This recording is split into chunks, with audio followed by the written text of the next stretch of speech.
উনি ওনার সৎ সন্তান রেখে গেছেন, সেই সৎ সন্তান সৎ কাজ করতেছে, ভালো কাজ করতেছে, মা বাবার জন্য দোয়া করতেছে।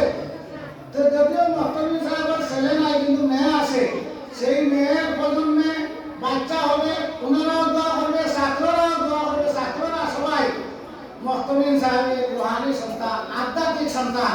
সেই সন্তানগুলা মহতমিম সাহেব রহমতুল্লাহ আলাইহির জন্য দোয়া করবে, আর সেই দোয়া কিয়ামত পর্যন্ত তারা পেতেই থাকবে।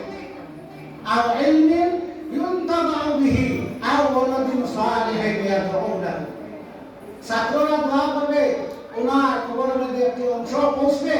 উনি যেহেতু ভালো কাজ করে গেছেন, দিনী প্রতিষ্ঠান গড়িয়ে দিয়েছেন, সেই প্রতিষ্ঠান থেকে কিয়ামত পর্যন্ত ছাত্ররা জ্ঞান অর্জন করবে, তারাও ছাত্র আরো ছাত্রদেরকে জ্ঞান শিক্ষা দিবে। এইভাবে জ্ঞান শিক্ষা দিতে দিতে কিয়ামত পর্যন্ত শিক্ষা প্রচার আর প্রসার লাভ করবে। সেই প্রচার এবং প্রসারের মাধ্যমে যত ছাত্র তৈরি হবে, যারাই আমল করবে, সাধারণ মানুষের তাদের কাছ থেকে যদি শিক্ষা নিয়ে আমল করে, সেই আমলগুলা নেকি উনার কবরের মধ্যে পৌঁছতেই থাকবে, সেই নেকিটুকু বন্ধ হবে না। তো আল্লাহ পাক রব্বুল আলামিন